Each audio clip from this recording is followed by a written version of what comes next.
Hello, hello, and welcome to the show. You are listening to Positive Mindset for Entrepreneurs. I am your host, Dana Wilde.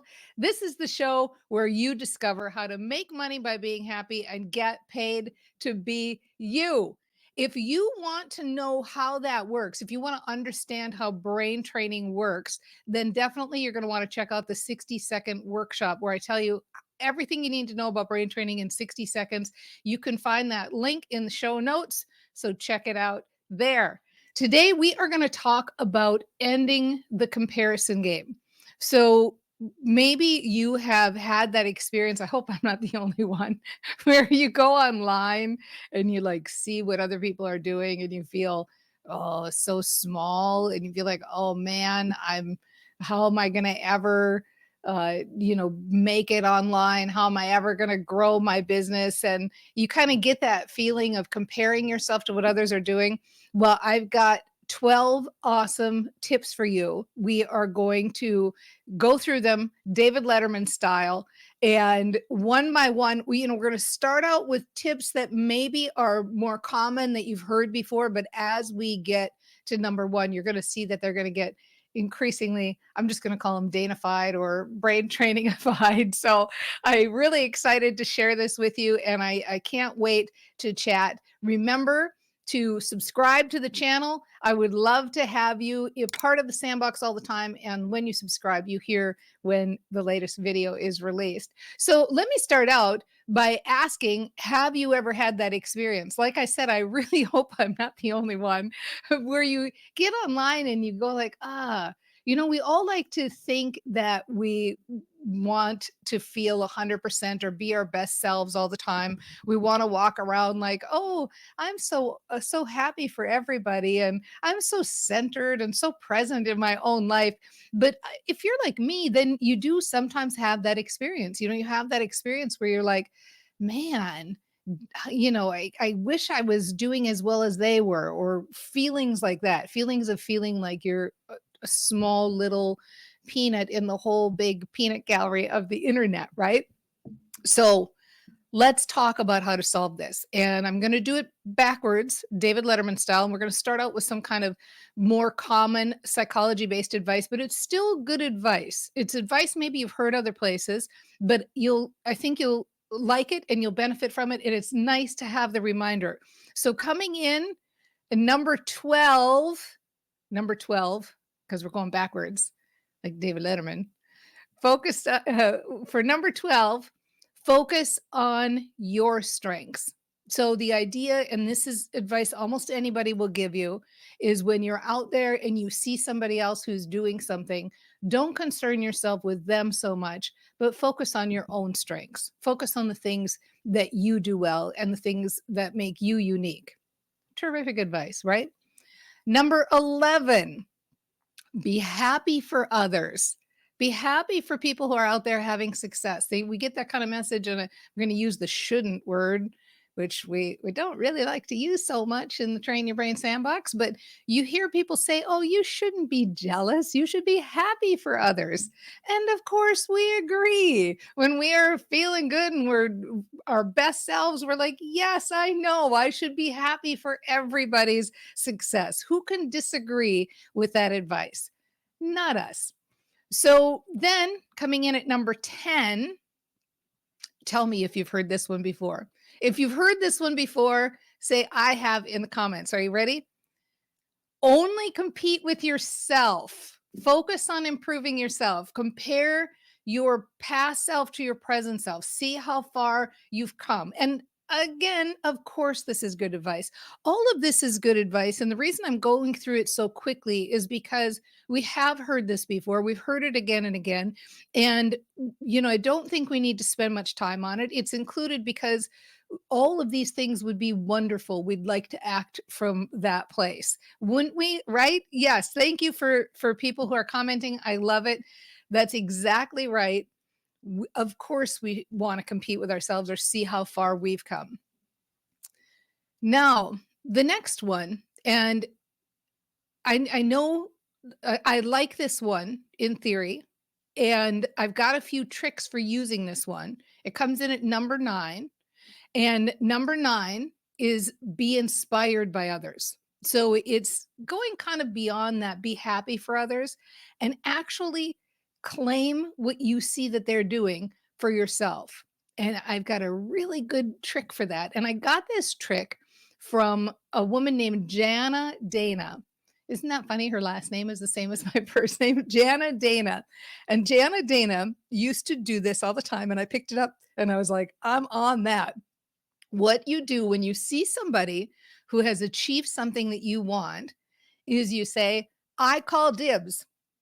I call dibs on that. Now, here's the thing. That's a very American phrase. I call dibs.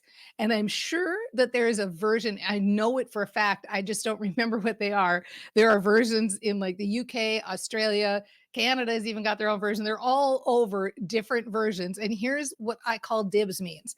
If you've ever had a big piece of pizza and you get down to the last piece of pizza and you say, I call dibs on that piece of pizza. That's how you use I call dibs. So if you're listening in from a different country and you have a different version for that, I think Bagsy, is that the one? I call Bagsies is I think that might be the Australian version. Correct me if I'm wrong if you're from Australia. Anyway, when you see something that somebody wants or somebody has, rather than being jealous of it, get inspired by it and say, I call dibs on that. I call dibs, I call dibs, I call dibs, or whatever the version is in your country. Remember when you were a little kid and you go in the car and you had other brothers and sisters to compete with? If that was your circumstance, you'd be like, I call dibs on the front seat. It's like that, except in grown-up style. All right. So I call dibs on that.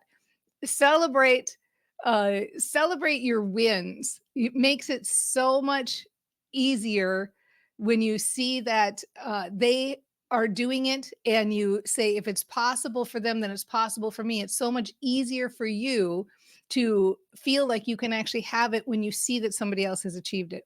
Okay, next up in spot number 8,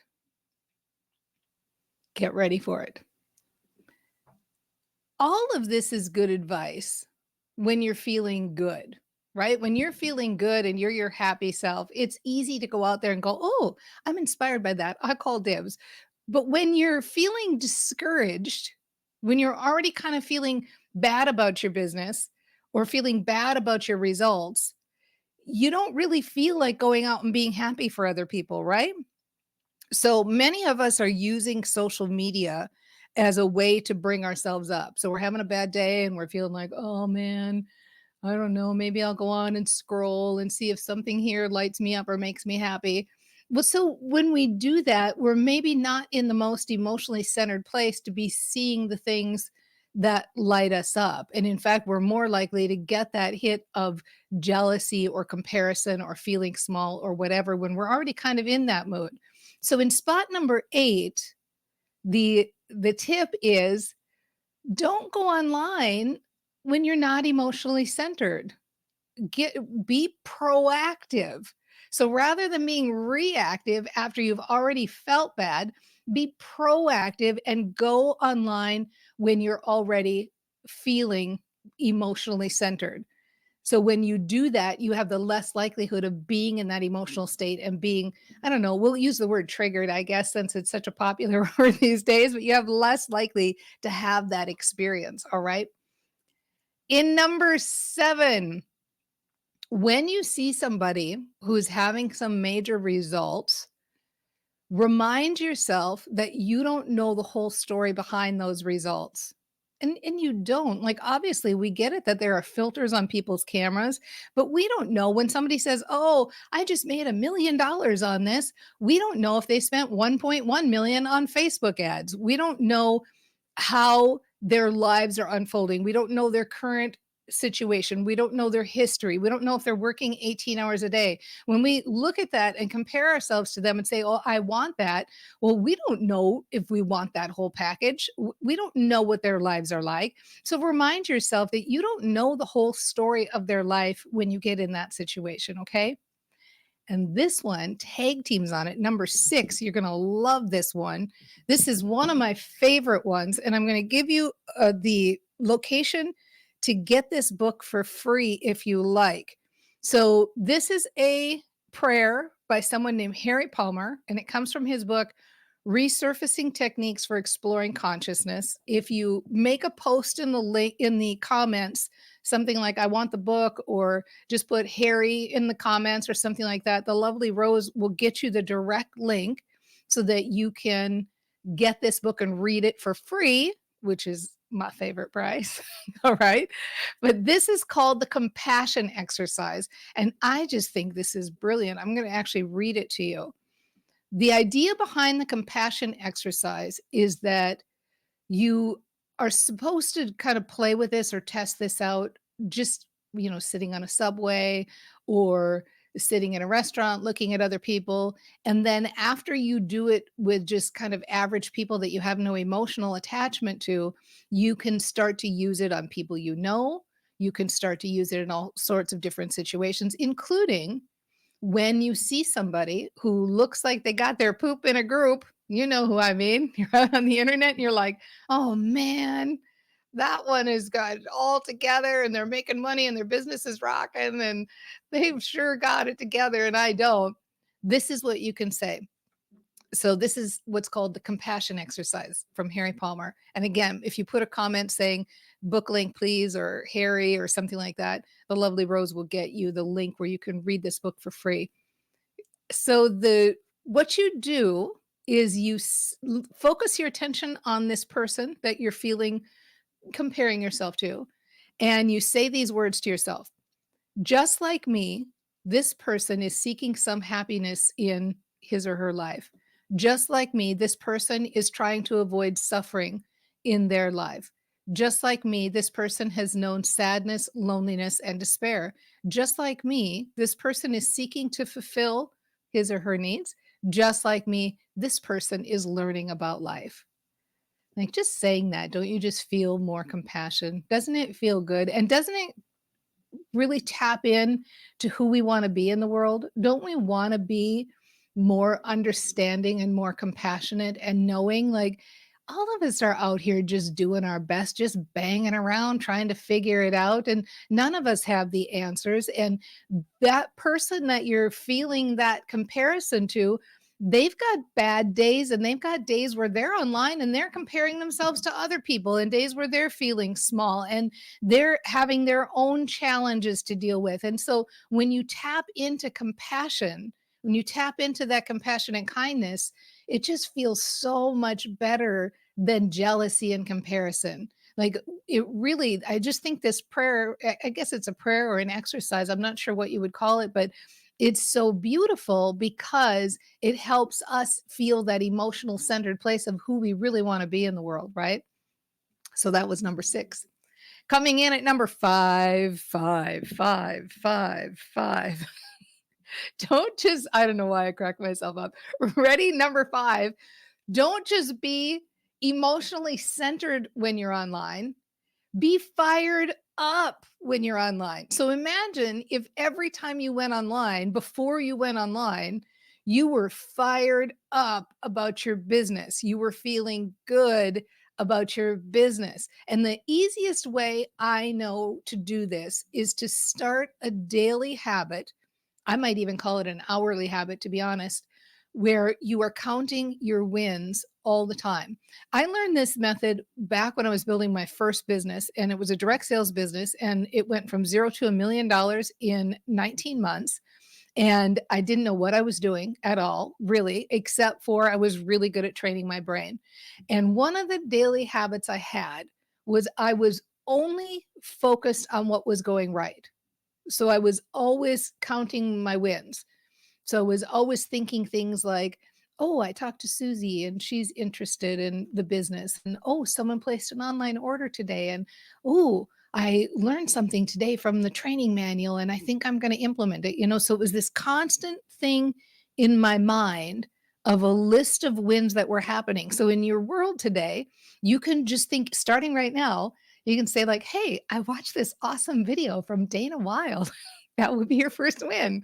And then you can say, oh gosh, guess what? I learned a method on Instagram. Oh, someone made a comment on my Facebook live stream. Like just start thinking of those wins over and over again. Because what happens when you make it your habit to think of those wins all the time and you are consistently in that mindset space where you're always thinking of those wins, what happens is that it starts to become your reality because whatever you're thinking about is your reality. And when you hear about somebody else's success, somebody comes up and says, "Hey, I got this great thing that happened in my business." You're really genuinely happy for them. And you're genuinely happy for them because you're going, "Hey, guess what? I've got this wonderful thing going on." And you've got your list of wins that are going on. So it's a fantastic habit to get into. Put up post-it notes around your house to say count your wins, or put something up to remind you to count your wins, and pretty soon you'll just see that it's on automatic pilot. So that's number 5. Number 4, understand positive emotional momentum. Understand the emotional scale. Now, if you want a copy of the emotional scale, you can find the link in the show notes. If you make a comment, emotional scale, Rose would be happy to give you the direct link. And you can download it. You can even print it out if you want. But the basic concept is that when you are feeling fearful, or you're feeling angry, or you're feeling depressed or powerless or worried or disappointed or all those things, and if you are trying to think about your business, you are going to be more likely to be thinking other thoughts that are in that same area. So when we understand this idea of counting our wins and being fired up and being emotionally centered and minding our emotional state, like this is the core of brain training. This is the superpower of brain trainers, and that is awareness, being mindful of our thoughts and being mindful of our emotional state. When you really start to understand your emotional state and you start to leverage emotional momentum. Number 4, understand emotional momentum, then you can leverage emotional momentum. What happens is you start to understand that you can juice up your emotions and you can feel better really quickly just with your thoughts.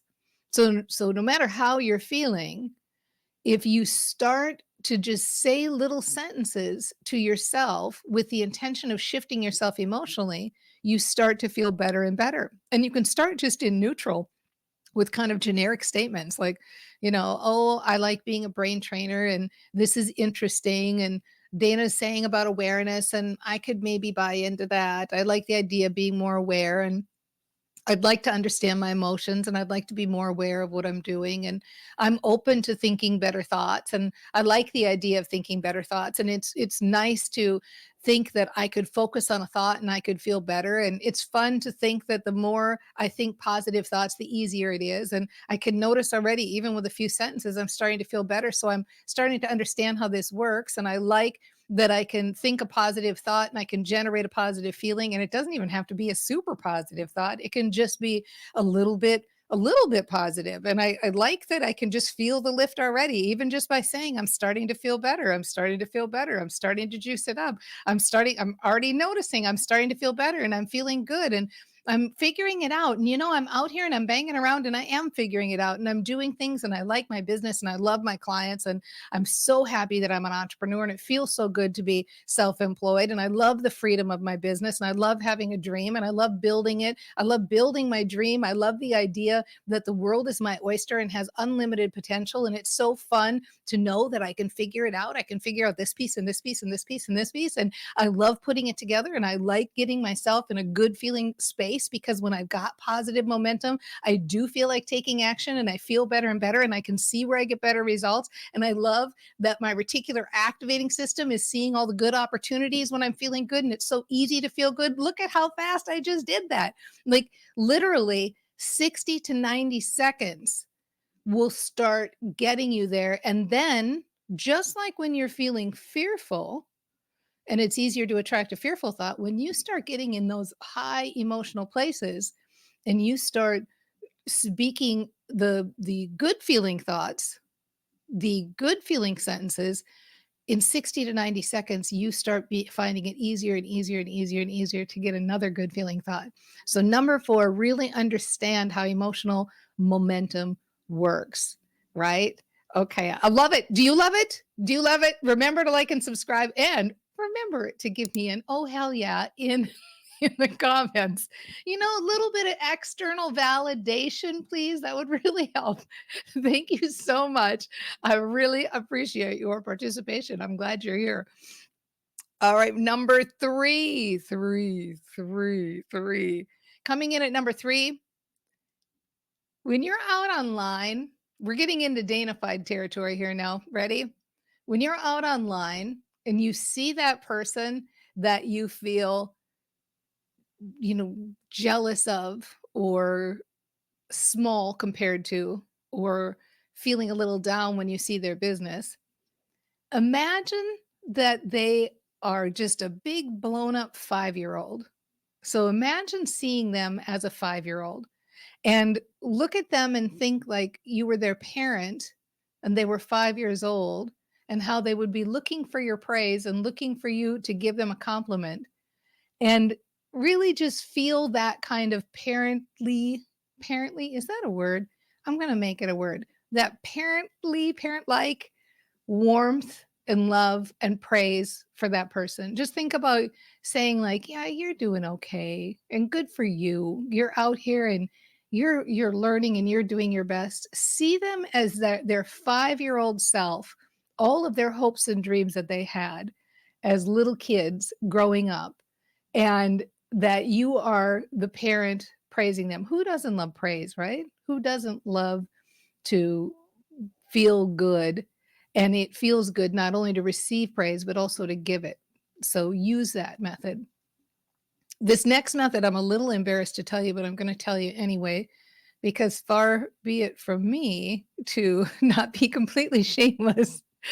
So way back in the day, this is number two, way back in the day when I was doing telesummits. They were actually telesummits. There wasn't even video. Like, imagine that. We just did it with phones. People would call in on the phone and listen to interviews. So I was in the direct sales industry. And actually, I just left the direct sales industry and I was interviewing all these direct sales experts, mostly direct sales speakers. That's how many of the people were making money as direct sales experts at that time. They were getting speaking engagements for direct sales companies. And for those of you that don't know how summits work, a summit is where you get a bunch of people who are experts in the same niche, and then you interview them and you promote to your audience. So I was getting 24 experts together who were all direct sales in the direct sales niche, and I was interviewing them and promoting them.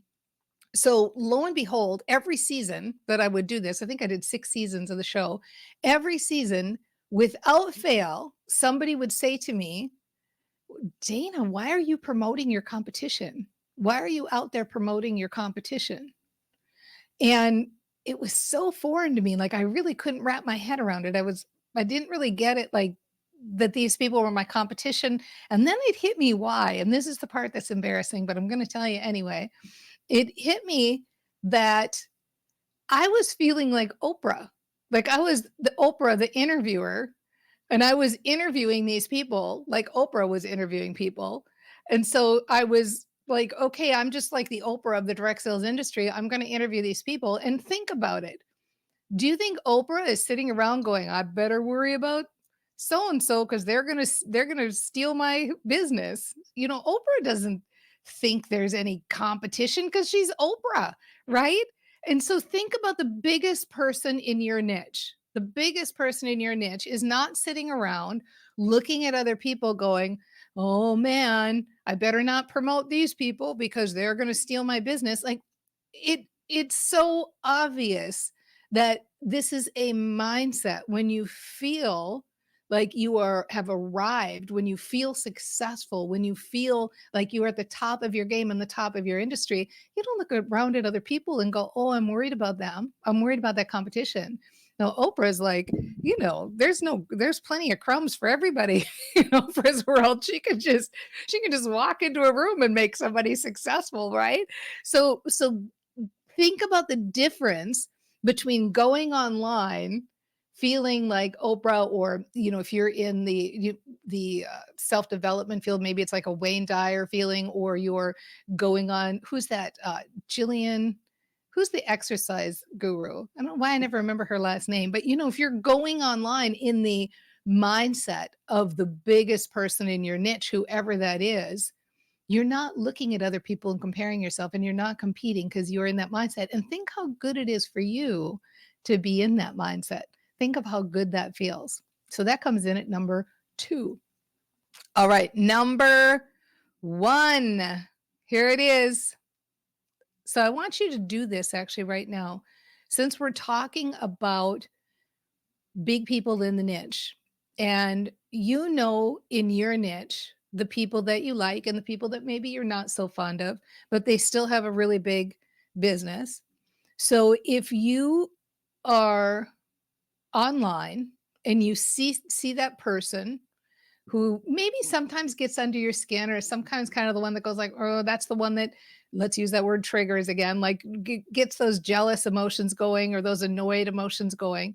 Take a moment right now. It should be pretty easy for you to think of it because you know who they are. That person that you see all the time that goes like, man, why do they got 5 million followers, right? Whatever it is. Think about that person for just a minute. Imagine them in your mind. You're going to like this method. This is why it's number 1. Are you ready? So now really, you can close your eyes if you want to and think about that person saying, "Oh my gosh, I love," and put your name in. So imagine I see somebody, imagine we don't follow any of this advice. We go online when we're not centered. We see that person and go like, "Oh, man, I feel so small to them." Now I see them and I imagine them in my mind going, "I love Dana Wilde. Oh, Dana Wilde's the best. Dana Wilde's so great. Oh, yes, you got to go follow Dana Wilde. Go get her stuff, go see her." Now, think of how powerful this is for your brain.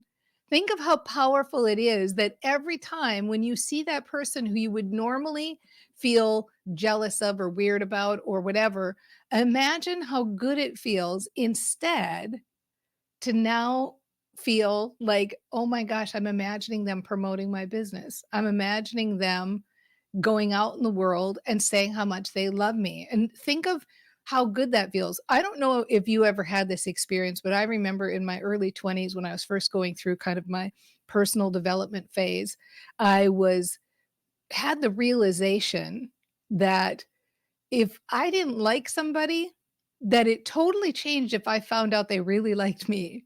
Like, isn't that strange? And I don't know what caused that. Maybe that's unique to me or it's unique to a certain segment of people, but I remember clearly in my early 20s thinking, it's funny how if I knew somebody really, really liked me, it was so much easier for me to like them.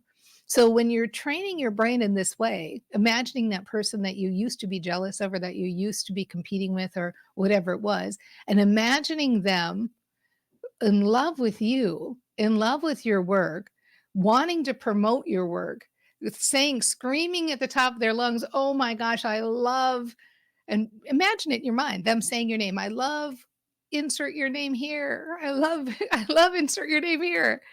And think of how good that feels and think about the reality you're creating. You are imagining, and if you get this feeling multiple times a day, oh my gosh, now you got 4 or 5 or 6 people out there that you're imagining promoting your business. Your brain does not know the difference between what's real and what's imagined. Isn't that cool? Your unconscious mind does not know the difference between what's real and what's imagined. So when you imagine that, every single time your brain thinks that really happened. It thinks it's real. And so it will match it up again and again and again. The reticular activating system gets busy going, oh, this is real. All these big names are out there promoting me. Oh my gosh, it's so great. And it matches that up. So that is number 1. Yay. So I'm so happy that you're here. And I want to end on a note where I let you know that remember, above all else, everything we've said here, and I know I put these in order where it's like number 1 is imagine that person saying how much they love you. But I want to remind you that everything is easier when you feel good. Everything is easier when you're training your brain. Everything is easier when you have positive emotional momentum. So be kind to yourself and say nice things to yourself and give yourself a break when you have a down day. And sometimes you just need to take a nap, and that's okay. Sometimes you're a little hungry, go eat something. Sometimes like, okay, I need to just relax and watch some cat videos, or I need to go outside and go for a walk. Whatever it is, be kind to yourself. We're all out here doing the best that we can. We're all out here banging around and trying to figure it out. And so if you're having an off day, it's not the end of the world. There's always the next day. But know that when you focus on positive emotional momentum, when you focus on feeling good, when you focus acting at your highest self, when you focus on being aware, it gets easier and easier and easier. So start that little mantra for yourself that sounds like, I'm getting better and better and better at this. I'm getting better and better and better and better at this. I'm getting better and better at this. It's getting easier and easier. I'm feeling better and better. I'm so happy. I'm getting better and better and better at this. It feels so good to get better and better and better at this. And you've totally got this.